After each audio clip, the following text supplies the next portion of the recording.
Salam saudara-saudariku sebangsa dan setanah air, dimanapun saudara berada, dari Sabang sampai Merauke khususnya, bahkan yang ada di belahan dunia ini.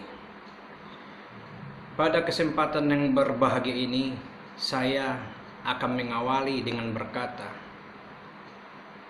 tidak ada satupun keputusan daripada konferensi Asia Afrika yang memutuskan untuk tidak menjalin hubungan dengan Israel juga dengan Taiwan. Bahkan tidak ada konstitusi negara kesatuan Republik Indonesia kita ini yang membuat Israel itu salah di pandangan kita. Sekarang saya akan memperkatakan sesuai dengan fakta sejarah. Saya tergerak untuk memperkatakan hal ini saat ini karena saya merasa terpanggil, yaitu di saat saya mendengar, bahkan bila mana ada seorang yang saya hormati hingga pada saat ini, namun beliau mencoba memperkatakan bagian-bagian fakta sejarah yang tidak bersesuaian. Kenapa saya tergerak? Saya perlu memperkatakan atau mengawali dengan memperkatakan, saya seorang yang hobi akan sejarah. Banyak hobi saya, saudaraku. Hobi mencatur, hobi sejarah, hobi membaca, hobi menonton, dan sebagainya. Khususnya untuk sejarah, karena saya merupakan anak dari guru yang mengajar sejarah dan juga moral Pancasila. Jadi tidak berlebihan jikalau saya tersentuh atau tergerak di saat saya mendengar atau melihat video yang memperkatakan tidak bersesuaian dengan sejarah itu sendiri. Dan saya juga mau berkata, saya merupakan pribadi yang disiplin karena saya juga mengikuti pramuka baik dari cabang, provinsi, bahkan tingkat nasional, tepatnya Cibubur 1991, perkemahan Cibubur.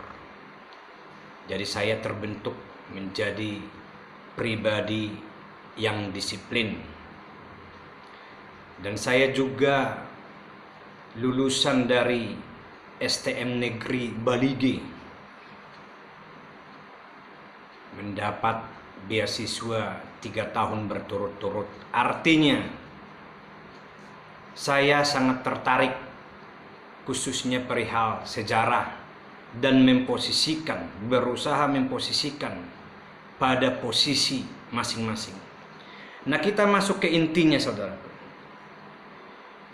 Konferensi Asia Afrika itu dideklarasikan oleh 29 negara, di mana 5 negara yang menjadi pelopor atau memprakarsai, dan 24 negara lainnya yaitu negara yang diundang.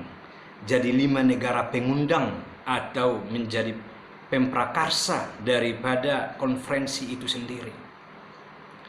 Dan konferensi itu diadakan di Bandung, melahirkan 10 atau dasar keputusan.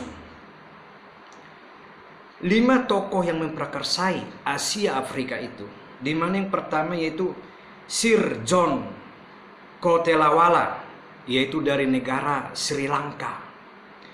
Yang kedua UNU dari negara Myanmar. Yang ketiga Muhammad Ali Jinnah dari negara Pakistan. Yang keempat, Jawaharlal Nehru, negara India. Dan yang kelima, Ali Sastro Amijojo dari negara kita, negara Indonesia. Inilah 5 tokoh pemprakarsa. Seperti yang saya katakan tadi, Konferensi Asia Afrika diadakan atau dilaksanakan di Bandung pada tanggal 18 sampai 25 April 1955 dan berhasil dalam merumuskan masalah umum, menyiapkan pedoman operasional kerjasama antar negara Asia Afrika, serta menciptakan ketertiban dan kedamaian dunia. Di mana Konferensi Asia Afrika ini juga merupakan bentuk respon terhadap terjadinya perang dingin pada saat itu. Pengembangan nuklir serta ketidakberhasilan PBB dalam menangani sejumlah masalah dunia pada saat itu, seturut dengan pemahaman khususnya yang memprakarsai pada saat itu. Dan dasar sila Bandung, yaitu hasil dari Konferensi Asia Afrika, saya akan membaca. Yang pertama, menghormati hak-hak dasar manusia dan tujuan-tujuan serta ajas-ajas yang termuat di dalam piagam PBB atau Perserikatan Bangsa-Bangsa. Poin yang kedua, menghormati kedaulatan dan integritas teritorial semua bangsa. Poin yang ketiga, mengakui persamaan semua suku bangsa dan persamaan semua bangsa, besar maupun kecil. Poin yang keempat, tidak melakukan intervensi atau campur tangan dalam soalan-soalan dalam negara lain.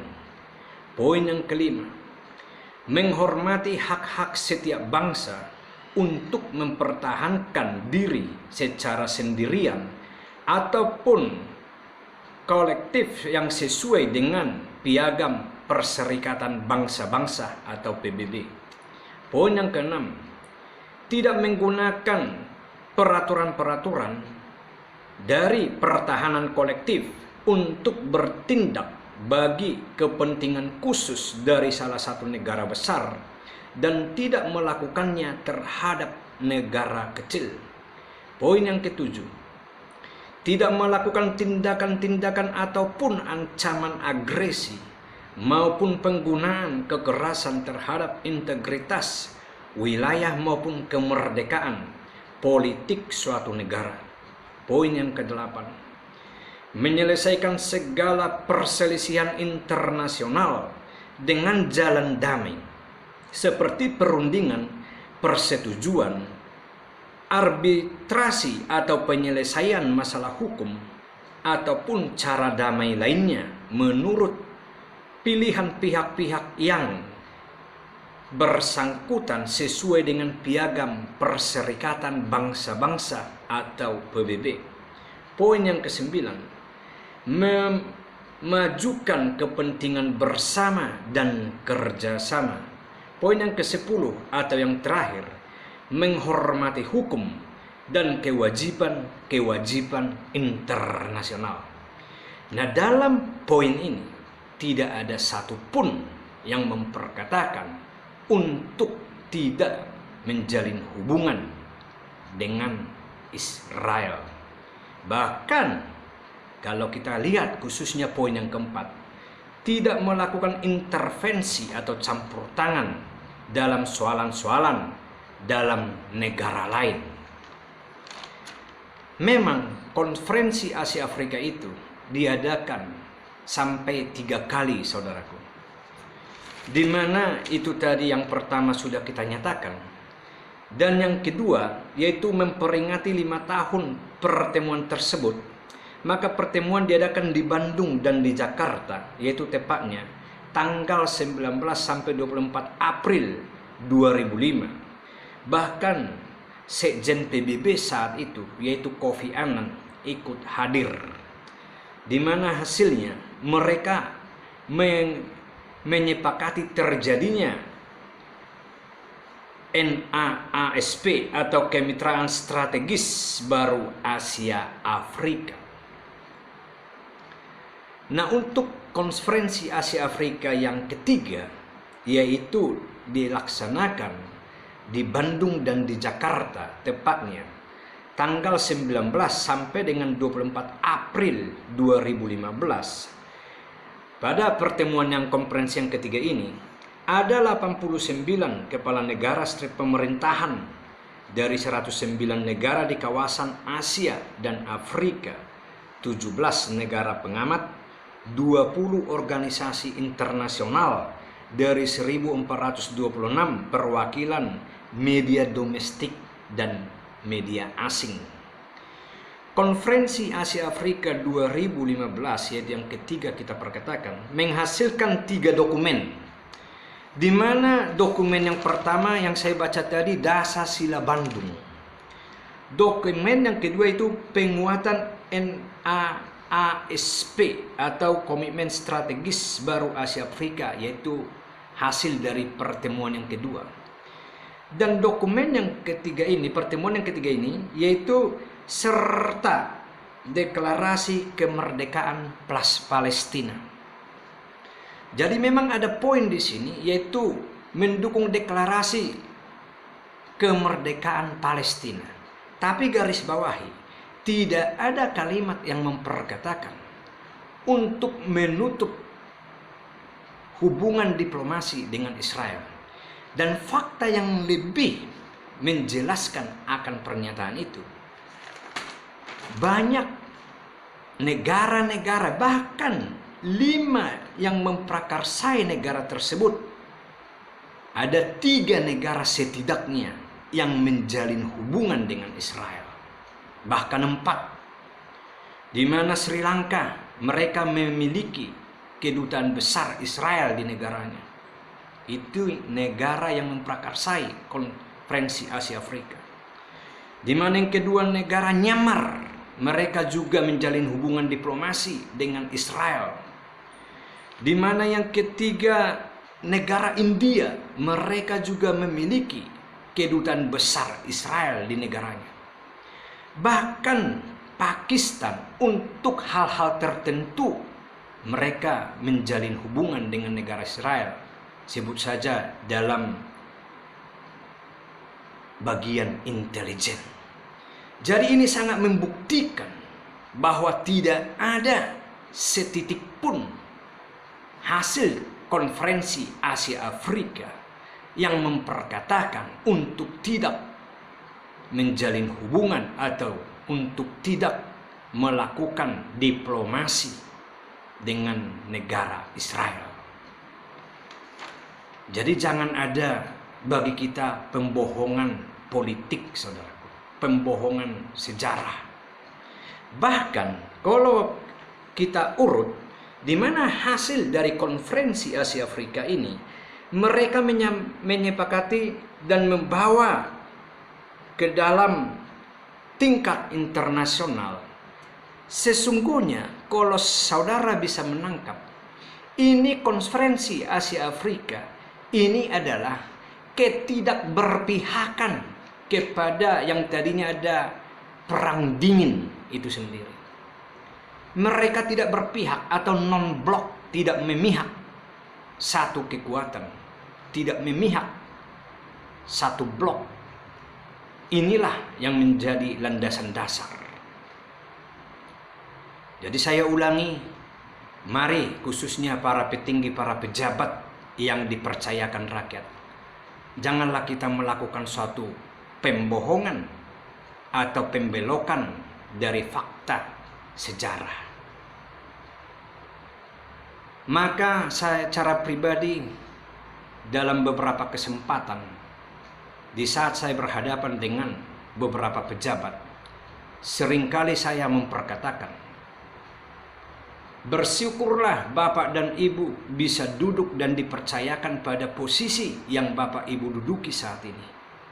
Karena sesungguhnya Bapak dan Ibu harus menyadari, di saat Bapak dan Ibu turun dari jabatan, setidaknya 500 atau bahkan ribuan orang siap menggantikan posisi Bapak Ibu.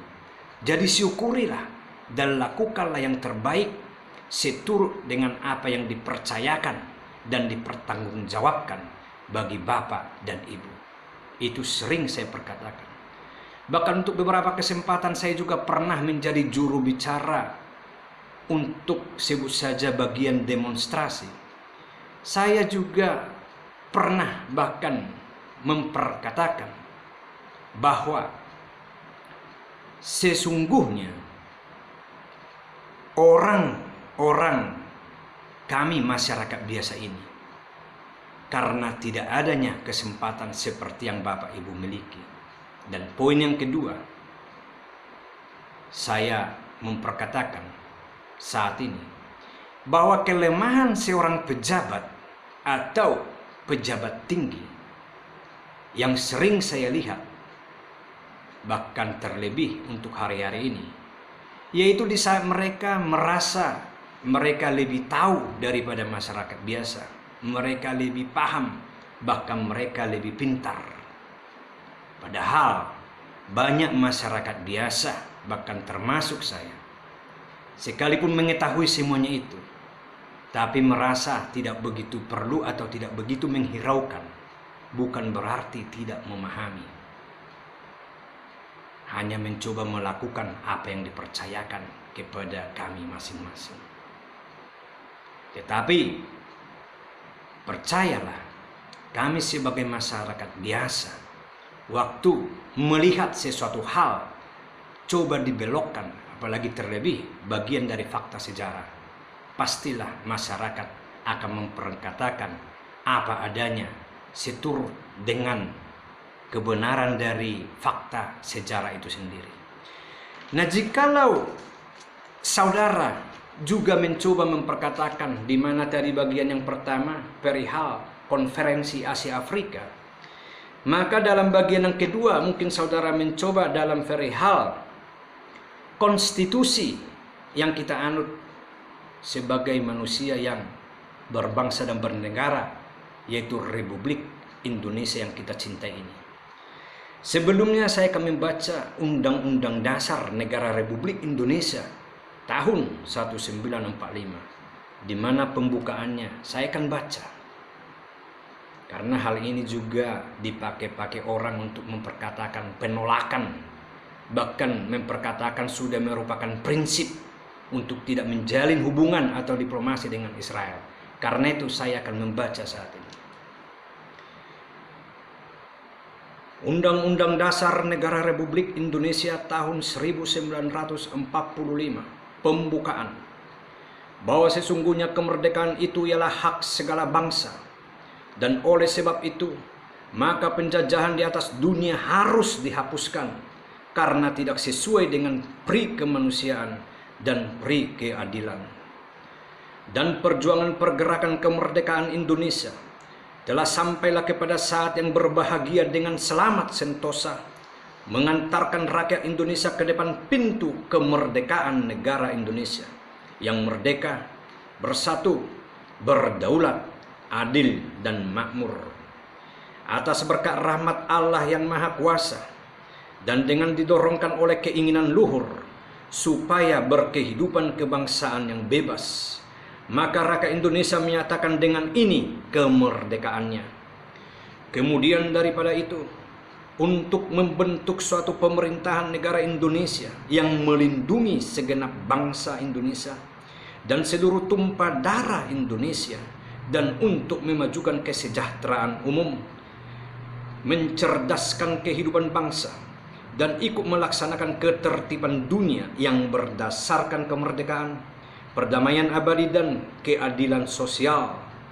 Maka disusunlah kemerdekaan kebangsaan Indonesia itu dalam suatu undang-undang dasar negara Indonesia yang terbentuk dalam suatu susunan negara Republik Indonesia yang berkedaulatan rakyat dengan berdasar kepada ketuhanan yang Maha Esa, kemanusiaan yang adil dan beradab, persatuan Indonesia, dan kerakyatan yang dipimpin oleh hikmat kebijaksanaan dalam permusyawaratan perwakilan, serta dengan mewujudkan suatu keadilan sosial bagi seluruh rakyat Indonesia.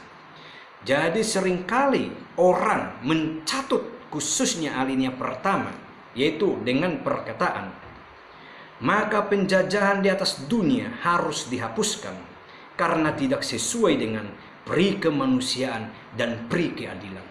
Bahkan inilah yang dipakai sekelompok orang, bahkan dengan berkata itu sudah prinsip untuk tidak menjalin hubungan dengan Israel. Nah, pernyataan saya saat ini untuk perlu saudara-saudari ketahui, Israel tidak menjajah Palestina. Negara Israel adalah negara yang tidak menjajah Palestina.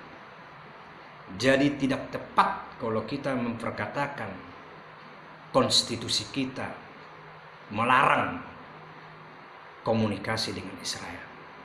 Nah, kalau saudara dengan dasar ketidakberpihakan mencoba melakukan suatu pendamaian bagi perselisihan antara negara Israel dan Palestina, maka langkah yang terbaik adalah jangan memihak dengan satu negara. Itu sesuai dengan prinsip kita, bahkan dengan dasar Bandung yang kita baca. Jangan memihak, juga dengan non-blok, tidak memihak satu blok. Karena bagaimana kita menjadi seorang pendamai atau bangsa yang mendamaikan negara yang bertikai, sedangkan kita melakukan keberpihakan. Sebagai seorang yang memiliki jiwa nasionalis sejati, seharusnya kita bisa menerima apa yang menjadi pandangan dan pendapat baik dari Israel maupun dari Palestina. Apa yang menjadi problema atau masalah mereka, sehingga dengan demikian kita bisa memberikan suatu masukan atau suatu hal yang membawa perdamaian bagi mereka. Contoh yang paling sederhana saya ajak atau saya berikan kepada saudara. Ada pertengkaran atau perkelahian dua orang. Nah, di saat saudara mencoba ingin memperdamaikan dua orang ini, bagaimana mungkin saudara menjadi pendamai jika saudara berpihak pada satu orang? Tetapi bahkan saya pribadi, seperti pribadi yang menjunjung tinggi jiwa nasionalis, akan mencoba mendengar dari dua belah pihak yang bertikai itu. Sesudah saya mendengar kedua belah pihak, dengan cara demikian akan sangat mempermudah saya meletakkan posisi permasalahan itu dan memperkatakan mana yang benar menurut saya dan mana yang salah. Itulah saudara-saudariku yang saya digerakkan untuk berbagi kepada saudara, karena kembali saya perkatakan, baik lewat konferensi Asia Afrika tidak ada keputusannya yang melarang melakukan hubungan atau diplomasi kepada Israel, dan itu sangat terbukti khususnya dari 5 negara yang memprakarsai, setidaknya 3 negara melakukan hubungan yang begitu erat dan dekat, yaitu dengan diterimanya di negara mereka kedutaan Israel itu sendiri. Baik di konstitusi seperti saya perkatakan, di mana katakan khususnya di alinea yang pertama yang sering dipakai orang, maka penjajahan di atas dunia harus dihapuskan karena tidak sesuai dengan pri kemanusiaan dan pri keadilan. Saya mau berkata kepada saudara, Israel tidak sedang menjajah Palestina. Selengkapnya saudara boleh komunikasi dengan Israel. Sebelum komunikasi, maka perlu diadakan kerjasama, karena itu merupakan landasan negara kita tidak berpihak, dan itulah landasan jiwa nasionalis kita. Bahkan yang saya coba anut, tidak ada keterpihakan. Itulah titik nol dari jiwa nasionalis itu sendiri. Biarlah hal ini menjadi berkat bagi kita sebangsa dan setanah air. Salam merdeka.